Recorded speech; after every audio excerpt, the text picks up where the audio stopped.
So hi guys, welcome back to my YouTube channel. तो भाई कैसे हैं आप? आई होप कि आप बहुत अच्छे होंगे और आपकी पढ़ाई भी बहुत सही चल रही होगी। तो भाई इस वीडियो का टॉपिक तो आपने देख लिया होगा पहले कि आपको ज़्यादा से ज़्यादा दिन भर में कैसे पढ़ाई करना है। ठीक है, मतलब आप पढ़ने की कोशिश तो कर रहे हैं पर आपकी पढ़ाई नहीं हो पा रही है। आप ये बहुत बड़ा डाउट है और आपके बहुत सारे क्वेश्चन मैंने इस वीडियो में लिया है कि पढ़ने का सही तरीका क्या रहेगा, दिन भर में ज़्यादा से ज़्यादा कैसे पढ़ें। आखिर दिनों में सही रणनीति क्या होगी, आपकी बेस्ट स्ट्रेटजी के ऊपर वीडियो है और बहुत सारे डाउट है आपके इसी वीडियो में क्लियर होने वाले हैं। तो भाई आपकी अगर तैयारी हो गई है, आप भाई पहले से अच्छे रैंक कर रहे हैं, अभी टेस्ट में आपके अच्छे खासे नंबर आ रहे हैं और आपके सभी सब्जेक्ट तैयार हो गए, तो भाई यहाँ से आप वीडियो स्किप कीजिए। स्किप क्या भाई, बंद ही कर दीजिए। आप वीडियो आपके लिए नहीं है, ये वीडियो फिर सिर्फ उन्हीं लोगों के लिए जो बिगिनर्स हैं, अभी स्टार्ट किए हैं और अभी लगभग 2-3 महीने से तैयारी कर रहे हैं और जिनका सिलेबस अभी भी एंड नहीं हुआ है और आपके टेस्ट में भी अच्छे खासे नंबर देखने को नहीं मिल रहे हैं और कन्फ्यूजन बहुत हो रही है। ठीक है, तो आप समझ सकते हैं इस वीडियो का पर्पज़ क्या है। तो भाई वीडियो स्टार्ट करते हैं। उससे पहले मैं आपको बता दूँ, आपको फिर से बता दूँ, इस जो वीडियो का टॉपिक है भाई, कि आप दिन भर में ज़्यादा से ज़्यादा कैसे पढ़ें, 14 घंटे, 12 घंटे, 10 घंटे प्लस कैसे करें। क्योंकि आपको भी पता है, अगर आप आज से भी स्टार्ट करोगे, अगर भाई आप खुद से अगर सोच लोगे कि मैं 30 दिन समझ रहे हैं, 30 दिन अगर आप अपने 12 घंटे पढ़ लिए तो लगभग 12, 30, 36, 360 घंटे हो जाते हैं। सिर्फ ये है कि खुद से भाई आपको कमिटमेंट करना पड़ेगा कि मेरे को पढ़ना है। आप रेगुलर पढ़ेंगे तो ही आप कुछ कर सकते हैं, आपका अच्छी तरीके से तैयारी हो जाएगी। डिपेंड करता है आपके ऊपर। आप भाई आज पढ़ोगे, कल परसों परसों छोड़ोगे तो क्या मतलब, फिर कुछ नहीं होने वाला भाई। सिलेबस एंड करना इंपॉर्टेंट नहीं है, आपका सिलेक्शन इंपॉर्टेंट है। सिलेबस तो भाई सब करके बैठे हैं, मेरा भी हुआ है, किसी और का भी, सबका हुआ है। ठीक है, सिलेबस एंड करने अकेले से कुछ नहीं होता, आपको प्रैक्टिस करना पड़ता है, एनालिसिस करना होता है, टेस्ट लगाना होता है भाई। बहुत सारी चीज़ें, बहुत सारे फैक्टर काम करते हैं आपके सिलेक्शन के ऊपर। ठीक है, सिर्फ सिलेबस खत्म करने से किसी भी एग्जाम का सिलेबस खत्म नहीं होता और किसी भी एग्जाम का सिलेक्शन नहीं होता। ठीक है, बहुत सारे फैक्टर होते हैं जिनको मैं इस वीडियो में बताने की कोशिश करूंगा। तो भाई वीडियो में अगर पहली बार आए हैं तो प्लीज़ चैनल को सब्सक्राइब कीजिएगा और आप अगर आपको किसी भी तरीके की, किसी भी सब्जेक्ट की पीडीएफ और नोट्स चाहिए तो अपने टेलीग्राम चैनल को आप ज्वाइन कर सकते हैं। अगर आपको पीडीएफ वगैरह चाहिए तो भाई ज्वाइन कर सकते हैं, स्टडी पॉइंट 1 के नाम से आपको टेलीग्राम मिल जाएगा। तो वीडियो स्टार्ट करते हैं। भाई सबसे पहले मैं आपको बता दूं, देख सकते हैं आप 14 प्लस कैसे पढ़ें। तो भाई जैसा कि आप लोगों ने सुना होगा क्या, माइंड हैकिंग के बारे में। ठीक है, आप जैसा अपने माइंड को बोलते हो वैसा ही करता है। आपको भी पता होगा, आप कभी कभी सुबह उठ जाते हो, कभी नहीं उठ पाते। आप रात में सोचते जरूर हो सुबह बोलने की कि मैं 4 बजे 5 बजे आऊँगा, पर आप उठ नहीं पाते। और आप सुबह उठ नहीं पाते भाई, कभी भी आप जब जब उठ जाते जब तो ठीक रहता है, आपकी रूटीन बन जाती है। पर जिस दिन आप नहीं उठते, 1 घंटे आधा घंटे लेट हो जाती है, तो आपको ऐसा लगता है कि मैं बहुत लेट हो गया, आपका पूरा दिन खराब हो जाता है। बहुत सारे लोगों के साथ होता था और होता है, और मेरे साथ भी पहले बहुत होता था। तो भाई ये एक्सपीरियंस बता रहा हूँ आपको, मैंने किस तरीके से अपने टाइम को मैनेज किया और आगे कैसे करने वाला हूँ, पूरी स्ट्रैटेजी आपको इसी वीडियो में बताने वाला हूँ। तो भाई आप अपने डेज़ को, मैं हर वीडियो में मैंने इसके पहले 2 वीडियो और बना चुका हूँ, उसमें आप जो अपने डे है भाई, आपका पूरा दिन है, उसको 3 भागों में आप डिवाइड कर लीजिए। 1 2 3, ये 1 2 3 क्या है भाई, आपका जो पहला भाग रहेगा सुबह 6 बजे से ले आपके 12 बजे तक रहेगा। ठीक है, आपका जो सेकंड पार्ट रहेगा आपका 12 से लेके 6 बजे तक रहेगा। ठीक है, और जो आपका थर्ड पार्ट रहेगा 6 से लेके 12 बजे तक रहेगा। ठीक है, ये आपका सिर्फ आपको डिवाइड करना है चीज़ों को। इतना अगर आपने डिवाइड कर लिया और भाई आपने सिर्फ अपने माइंड को सिर्फ ये चैलेंज दे दी कि मेरे को इस तरीके से पढ़ना है, तो भाई आपका टारगेट भी क्लियर होगा, आपका टाइम मैनेज भी होगा और आपका सिलेक्शन भी होने के चांस रहेंगे। ठीक है, किस तरीके से पढ़ना है मैं आपको बताता हूँ। भाई कोई भी इंसान रेगुलर नहीं पढ़ पाता, ये चीज़ आपको भी पता है और मैं वीडियो में बताता, पर लोग उसको पूरी वीडियो न देखते पहले ही समझ लेते कि भाई 18 घंटे कैसे पढ़ सकते हैं, यूपीएससी की तैयारी कर नहीं रहे। पर कंपटीशन देख के, फॉर्म देख के तो यही लग रहा है कि भाई पटवारी ने ये यूपीएससी की तैयारी कर चल रही है। और अगर इतना नहीं पढ़े तो भाई सिलेक्शन तो छोड़ो, कट ऑफ के इर्द गिर्द तक नहीं पहुंच पाएंगे। तो ये मत कंपेयर करो कि कितने घंटे पढ़ना है। अगर आप अपना बेस्ट से बेस्ट दे सकते हो तो भाई देने की कोशिश कीजिए। अगर आप दिन भर पढ़ सकते हैं, अगर आपको लगता है कि है जो काम इंपॉर्टेंट है सिर्फ उन्हीं के लिए टाइम निकालिए। अगर आपको लगता है कि जो काम इंपॉर्टेंट नहीं है, मैं इस यहाँ फालतू में टाइम वेस्ट कर रहा हूँ, तो वहाँ बिल्कुल टाइम मत निकालिए, टाइम वेस्ट मत कीजिए। अगर आपको लगता है कि मैंने भाई 3 घंटे रेगुलर पढ़ लिया है, मेरे को लगता है कि मेरा दिमाग हैंग हो गया, मेरे को 10 मिनट का 5 मिनट का ब्रेक चाहिए, तो वो आप ब्रेक ले सकते हैं। ब्रेक लेने के बाद भाई आपको लगता है कि मैं ब्रेक में भी क्या कर सकता हूँ, क्या मैं इंस्टा चलाऊँ, क्या मैं फेसबुक चलाऊँ, क्या मैं क्विज लगा लूँ, क्या मैं टेलीग्राम जाके क्विज लगा लूँ, क्या मैं कोई ऐसा टॉपिक देख लूँ जहाँ पे मेरे को थोड़ा सा इमेजिनरी पेज मिल जाए, मेरे थोड़ा सा रिवीजन हो जाए। या फिर ऐसा कि आप अपने आप से पूछो कि आपको टाइम ये वेस्ट हो रहा है आपका कि फिर नहीं हो रहा। समझ सकते हैं मैं क्या बोलना चाह रहा हूँ।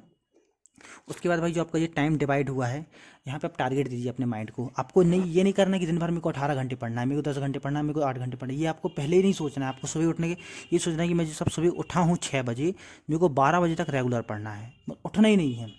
इतना तो सोच के बैठोगे ना भाई, जब आप टारगेट रखते हो 100 नंबर का, सॉरी, जब आप अपना टारगेट रखते हो 90 नंबर का तब आपके 85 आते हैं, 80 आते हैं। जब आप टारगेट रखते हो 80 का जब आपके 65 नंबर 70 आते हैं। तो आप समझ सकते हो मैं क्या बोलना चाह रहा हूँ। आप टारगेट अगर बड़ा रखोगे तो भाई उससे वो नहीं तो उससे थोड़ा सा कम तो आप अचीव करोगे। पर आप ये सोच के बैठोगे मेरे को 1.5 घंटे हिंदी पढ़ना, 1.5 घंटे कंप्यूटर पढ़ना, 1.5 घंटे ये पढ़ना, ऐसे कर करके आप 15 ठेक से लगभग 12 घंटे का निकाल लोगे और आपको लगे मेरी 12 घंटे पढ़ाई हो गई है। और एक भी सब्जेक्ट ऐसा आप फिर आप पढ़ने के बाद आप खुद उसको एनालिसिस करोगे, ऐसा लगेगा कि कुछ मैंने पढ़ा ही नहीं और कन्फ्यूजन अलग हो गई। ठीक है, तो यहाँ तक तो आपको बात समझ में आ गई होगी मैं क्या कहना चाह रहा हूँ। उसके बाद भाई आपका जो पहला टाइम रहेगा आपका 12 बजे तक, यहाँ पे आपकी 6 घंटे होती हैं। यहाँ पे आपको 3 सब्जेक्ट उठाना है। 3 सब्जेक्ट ऐसे उठाना है। सुबह का टाइम रहेगा जो आपको हार्ड लगते हैं, जो आपकी तैयारी उसमें नंबर कम आ रहे हैं, उन सब्जेक्ट को उठा के आपको बहुत अच्छे से रेगुलर तरीके से फोकस होकर पढ़ना। सुबह का टाइम भाई ऑटोमेटिक फोकस हो जाता है, आपका माइंड ज़्यादा डिस्टर्ब नहीं होता। तो सुबह का टाइम जो 6 घंटे का रहेगा, इसमें आप बीच बीच में गैप भी ले सकते हैं। एक सब्जेक्ट पढ़ लिए, थोड़ा सा गैप ले लीजिए। पर आपको जो गैप लेना भाई वो भी आपका एक क्वालिटी गैप होना चाहिए। समझ सकते हैं आप क्या कहना चाह रहा हूँ मैं। क्वालिटी गैप का मतलब भाई आप ये सोच के मत उठिए कि मैंने बस भाई 2 घंटे पढ़ लिया है और अब मैं बस आराम से थोड़ा लेट लेता हूँ, थोड़ा खा पी लेता हूँ, मतलब थोड़ा घूम घाम के लिए आ जाता हूँ। आपका जो वो 15 मिनट का कब आधा घंटे में चेंज हो गया आपको पता नहीं चला। आप ये सोच के उठिए कि मेरे को जल्दी से उठना है, माइंड फ्रेश करना है और जल्दी से आकर मेरे को हिंदी मैंने पढ़ लिया, मेरे को साइंस पढ़ना है। इस तरीके से आप भाई रूटीन बनाइए तो आपका माइंड भी उस तरीके से काम भी करेगा और आपकी तैयारी भी आपको देखने को मिलेगी। क्योंकि आपको पता है आपके पास लगभग 1 महीने का टाइम भी नहीं बचा है। मार्च का टाइम तो आप छोड़ ही दो, आपके पास फरवरी बस बची है जहाँ पे आपको अपनी तैयारी को अच्छे से अच्छा करना है। ठीक है, अगर आप ऐसे 6-6 घंटे का 3 बना लेते हो भाई 1 2 3, तो आप यहाँ पे अगर 6 घंटे ना पढ़ के भाई अपने 4.5 घंटे भी पढ़ लिए, सवेरे 5 घंटे भी पढ़ लिए, तो भाई क्या है 6 का टारगेट बनाया पर आपकी क्वालिटी पढ़ाई तो 5 घंटे हो गई ना। पर आपने एफर्ट कहाँ तक मारे, 6 तक मारे आपने एफर्ट। ठीक है, एफर्ट 6 तक मारे पर 6 घंटे 1 घंटे में ले लिए, चलो भाई गैप कर लिए, खाना पीना खाने में हो गया, पर आपकी 5 घंटे तक तो हो गई ना, आपको पता भी नहीं चला और आपने 5 घंटे पढ़ लिया। आपका ये पहला टारगेट कंप्लीट होगा तो आपके अगले के लिए आपको ऑटोमेटिक मोटिवेशन मिलेगी कि चलो भाई मैंने सुबह का टारगेट तो कंप्लीट कर लिया, जल्दी से जाके नहाना है, खाना खाना है और तुरंत पढ़ने बैठ जाना है। ये नहीं रहेगा कि भाई चलो 1.5 घंटे पढ़ ली, मैंने 3 3 सब्जेक्ट पढ़ लिया, अब तो भाई आराम से पढ़ूंगा, पहले नहाऊंगा खाऊंगा, कब आपका वो 1 घंटा 2 घंटे में चेंज हो जाएगा आपको पता ही नहीं चलेगा। ठीक है, उसके बाद भाई आपको लगभग 12 के बाद आपको 12 से जो मैंने 6 बताया इसमें आपको अपना टाइम मैनेज करना है। क्योंकि दोपहर का टाइम रहता है, बहुत सारे लोगों की पढ़ाई भी नहीं हो पाती और बहुत सारे लोग उसको डिस्टर्ब भी आती है, कभी किसी को नींद भी आती है। तो ये थोड़ा ऐसा रहेगा कि भाई यहाँ यहाँ आपने अगर 6 में से 4 घंटे भी निकाल लिए ना तो आप यहाँ पे मैनेज कर लोगे। 4 घंटे ऐसे ही भाई आपका खाना पीने नहाने नहाने का यहाँ से टाइम निकल गया, जो आपका टाइम मैनेज होगा 4 घंटे का होगा यहाँ पे। ठीक है, यहाँ पे तो 4 घंटे अगर आपने पढ़ाई कर ली तो कितने हो गए, 5 और 4 9 घंटे तो यही हो गए आपके। और आपको समझ में नहीं आया, आपने तो सोचे थे 12 घंटे पढ़ूंगा पर आपने एफर्ट तो लगाए और वहाँ पे आपके 9 घंटे तैयार हो गए। तो 9 घंटे तो यही तैयार हो गए आपकी। पर जो शाम का टाइम रहता है भाई, शाम का टाइम आपको यहाँ पे 6 से लेके 12 तक का आपको टारगेट तो रखना ही भाई मैं कम से कम 10 11 तक तो पढ़ूंगा ही पढ़ूंगा। उसके बाद जब नींद आएगी तो सोऊंगा, जब तक खींचना हो तो खींचूंगा। अगर आपने भाई यहाँ पे 4 घंटे भी पढ़ लिए, 6 से टारगेट बनाया पर आपने 4 घंटे और 4.5 घंटे भी पढ़ ली, तो आपके भाई यहाँ पे 13.5 घंटे सीधे सीधे हो रहे हैं। आपने 14 टच कर ही दिए लगभग। बस भाई प्रोसेस को समझिए आप। अगर मैं एक्सप्लेन कर पा रहा हूँ आपको, अगर समझ में आ रहा है तो भाई मैं क्या कहना चाह रहा हूँ, आपको माइंड हैक करके पढ़ना है अपना। अपने माइंड को ये नहीं बोलना कि मैं दिन भर पढ़ूंगा, मैं दिन भर में मेरे पास 24 घंटे, मैंने 6 घंटे सो लिया, मेरे पास 18 घंटे बचे। भाई आप पहले ही आपका माइंड और आप खुद हार जाओगे कि 18 घंटे में 1 घंटे नहीं पढ़ पा रहा तो 18 घंटे कैसे पढ़ूंगा। तो टारगेट को छोटे छोटे पार्ट में डिवाइड कीजिए, उन छोटे छोटे टारगेट को आप अचीव करोगे तो भाई आपका बड़ा टारगेट ऑटोमेटिक अचीव हो जाएगा। आप मैनेजमेंट पढ़ रहे होगे, उसमें भाई प्रबंधन आपने सबसे पहले पढ़ा होगा, उसमें भी ये भाई बहुत सारे पॉइंट दिए कि आप छोटे छोटे टारगेट को अचीव करते हो तो आपका बड़ा टारगेट ऑटोमेटिक मैनेज हो जाता है। आपने पढ़े होगे और समझ में आ रहा होगा तो भाई लाइक कर दीजिए वीडियो को और बने रहिए अंत तक। उसके बाद ये तो मैंने आपको बता दिया कि पढ़ना कैसे है, आपको कैसे अपने 14 घंटे मैनेज करने हैं। आप एक दिन करके देखिए, अगर आपको भाई नई रिजल्ट मिला तो भाई बताइएगा, कमेंट ही करके आइएगा। आप देखिएगा यहीं पे आपको रिजल्ट देखने को मिलेगा। पर ये डिपेंड करती है कि आप पढ़ाई कब कितने टाइम से कर रहे हैं। आप लगभग भाई 2 महीने 3 महीने से करते हो आप रेगुलर पढ़ लोगे। पर आपने अगर आधे ही से स्टार्ट किया, आप सोच रहे कि भाई मैं आज से तैयारी करना स्टार्ट कर रहा हूँ और बस मैं 18 घंटे पढ़ लूँगा, तो ये इम्पॉसिबल नहीं है। आपको पहले सेटिंग बनाने में ही टाइम लग जाएगा। ठीक है, आपको सेटिंग बनाने में भाई शुरू में आप 4 घंटे पढ़ोगे, फिर 6 घंटे आएगा, फिर 7 घंटे आएगा, फिर 10 घंटे आएगा। सेटिंग ऐसे बनती है भाई, रेगुलर आप एक बार में नहीं पढ़ पाओगे। ठीक है, उसके बाद पढ़ने का सही तरीका क्या है। तो पढ़ने का जो टाइम का मैनेज था भाई, जो आपका क्वेश्चन था कि पढ़ने का सही तरीका क्या है और मैं कितने घंटे पढ़ सकती हूँ, ये तो मैंने भाई यहाँ पे आपको एक्सप्लेन कर दिया है। ठीक है, और मैं फिर से बता दूं, उन्हीं टॉपिक को बार बार रिवाइज करते रहिए जहाँ से बार बार क्वेश्चन पूछे जा रहे हैं। और जो क्वेश्चन नहीं बन रहे हैं भाई उनको थोड़ा सा भी मैनेज करके चलिए भाई। ये नहीं कि ट्रिग्नोमेट्री में फंस के ही रहेगा और आपने अर्थमेटिक पूरा छोड़ दिया। समझ रहे हैं आप, जो क्वेश्चन से भाई नंबर ऑफ क्वेश्चन की संख्या 1 या 2 है, उनके चक्कर में अपने बाकी क्वेश्चन को खराब ना करें। आप बस स्कोर मैनेज करके जाने, आपको भाई टॉपर नहीं बनना है, आपको सिर्फ सिलेक्शन लेना है। आपको हिंदी में पीएचडी नहीं करनी है, आपको सिर्फ 25 नंबर लाने हैं। आपको मैनेजमेंट में पीएचडी नहीं करनी है, आपको 25 नंबर आने, समझ सकते हैं ना। आप इतना थ्योरी मत पढ़िए, आप फैक्ट वाइज तैयार कीजिए। आपको ज़्यादा से ज़्यादा क्वेश्चन आपके माइंड में बैठना चाहिए, क्योंकि एग्जाम आपको भी पता है भाई लगभग 2 महीने 1.5 महीने तो एग्जाम चलेगा ही चलेगा।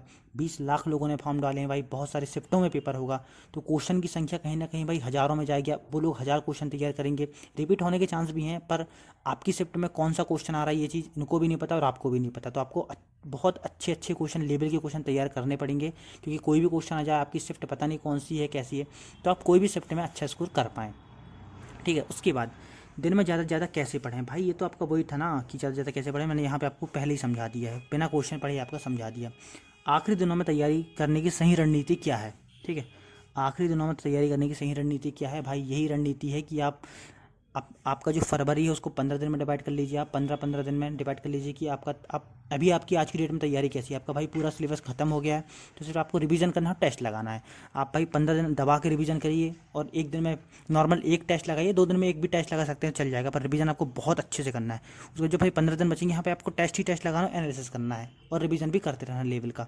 ठीक है, तो फिर आपको यहाँ पे डिवाइड करना पड़ेगा आपका 1 मंथ की आपकी तैयारी कैसी, डिपेंड आपके ऊपर करता है। आखिरी दिनों में तैयारी, ठीक है। एक साथ सभी विषय को कैसे मैनेज करें?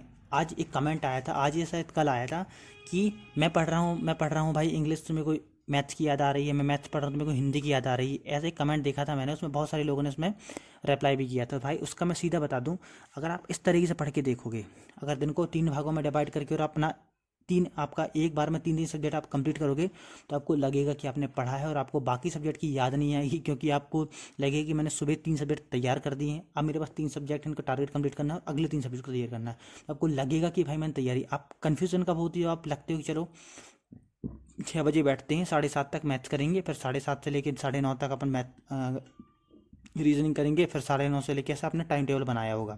ठीक है, उन टाइम टेबल को आपको खुद ही नहीं पता भाई कौन सब्जेक्ट कंप्लीट कैसे पढ़े, क्योंकि हर दिन भर में हर समय एक सा दिमाग होता नहीं है, एक सा फोकस रहता नहीं है। ठीक है, आपको सब्जेक्ट के हिसाब से अपने टाइम को डिवाइड करना पड़ेगा, तब जाके आपका सिलेबस के साथ साथ आपकी अच्छी स्ट्रैटेजी के साथ आपका रिविजन हो पाएगा। आई होप कि यहाँ तक मैंने आपको समझा चुका हूँगा। उसके बाद एक साथ सभी विषय को कैसे मैनेज करें, ये चीज़ तो भाई हो गया आपका, है ना। उसके बाद आज से तैयारी शुरू करूं, ठीक है, ये एक क्वेश्चन था कि मैंने भाई आज से तैयारी शुरू किया है तो क्या मेरा सिलेक्शन हो सकता है कि नहीं हो सकता। देखिए, डिपेंड करता है आपके ऊपर, आपने आज से तैयारी किया है, आपको भी पता है कंपटीशन का लेवल क्या है, फॉर्म कितने डाले हैं और कौन कौन लोग किस तरीके से पढ़ रहे हैं। भाई लोग तो सो नहीं रहे हैं, 6-6 4-4 घंटे की नींद ले रहे हैं, और पढ़ाई में ऐसे लगी, खाने का फुर्सत नहीं, नहाने का फुर्सत नहीं, कुछ चीज़ का फुर्सत नहीं है उनको।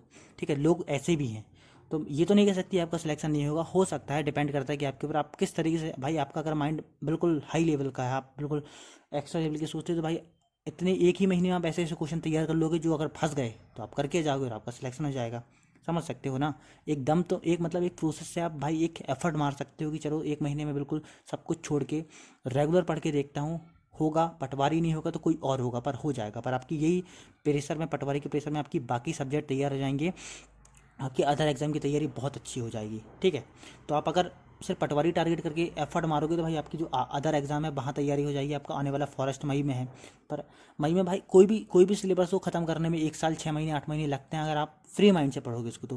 पर आपके सामने अब एग्ज़ाम की लाइन लगी हुई है, आप सिर्फ प्रेशर से पढ़ोगे ना भाई कि चलो पटवारी है, सिर्फ मेरे को दिन भर पढ़ना है, तो आपके अदर सब्जेक्ट आराम से तैयार हो जाएंगे और आपको पता भी नहीं चलेगा। आपकी 2 से 3 महीने में आप डेली टारगेट से पढ़ोगे तो आपके सब्जेक्ट भी तैयार हो जाएंगे और आपके एग्ज़ाम भी निकल जाएंगे।